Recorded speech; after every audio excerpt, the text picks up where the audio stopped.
Welcome back, everyone, to another exciting episode of CryoToes. I'm Bruce, your host, and today we've got something special lined up for all of you. We're diving into the world of maintenance management systems, specifically the difference between CMMS and EAM. Whether you're an experienced maintenance manager or just getting into the field, you'll want to stick around as we break down these two critical systems. Joining me today is Alex, a maintenance management and IoT expert. Alex, thank you so much for being here. It's great to be here, Bruce. I'm excited to unpack these concepts. Maintenance management systems are evolving so quickly with technologies like IoT, AI, and machine learning, and understanding the differences between CMMS and EAM is crucial for staying ahead in the game. Absolutely. So let's dive right in. Let's start with CMMS. Alex, could you give us a brief rundown of what CMMS stands for and its main purpose? Sure thing, Bruce. CMMS stands for Computerized Maintenance Management System. It's essentially software that helps organizations manage their maintenance operations. The core idea is to streamline and centralize maintenance activities, track work orders, manage asset life cycles, and keep maintenance data organized. For instance, CMMS helps facilities schedule regular preventive maintenance, track repairs, and ensure that everything from machinery to HVAC systems is operating at peak performance. The goal? Reduce downtime, increase asset lifespan, and improve overall operational efficiency. That sounds like a real game changer for day-to-day operations, but I know there's more to it. How does EAM, Enterprise Asset Management, fit into the picture?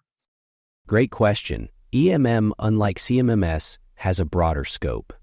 It focuses not only on the maintenance of assets, but also on their entire life cycle, from acquisition and operation to disposal. It encompasses strategic asset management, ensuring assets are performing optimally, but also that they're aligned with the overall goals of the business. EAM typically includes functionalities like financial management, tracking depreciation and ROI on assets, risk management, and even compliance with regulations.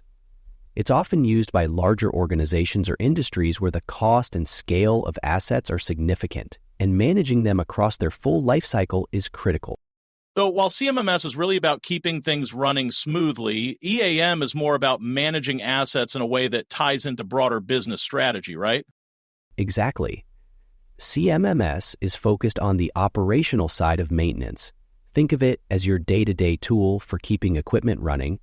EAM, however, is more strategic. It's about long-term planning, optimization, and ensuring that your entire asset portfolio supports business goals like cost savings, efficiency, and risk management. Makes a lot of sense.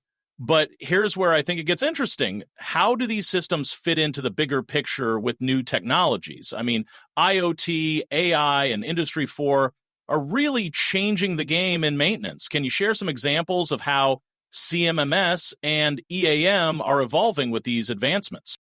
Absolutely, Bruce. Let's start with IoT.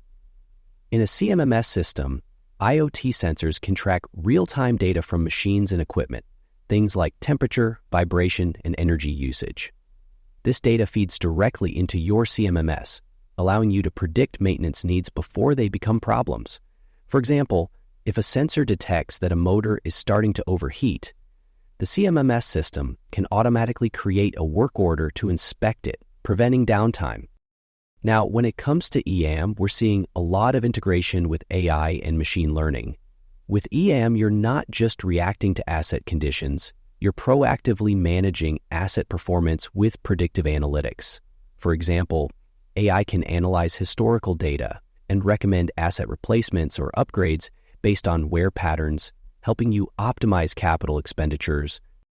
Wow, it really sounds like these systems are more than just tools. They are becoming intelligence hubs that help businesses optimize everything from operations to long-term asset strategy. So Alex, if a company is deciding whether to implement a CMMS or an EAM system, what factors should they consider?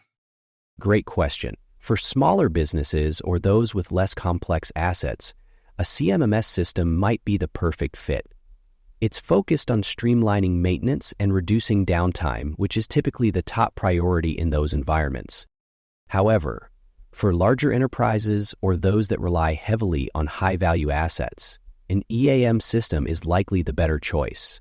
It provides the tools to track the full lifecycle of assets, incorporate financial data, and align asset management with broader corporate objectives. It's a more holistic approach that ensures both operational and strategic needs are met. Got it.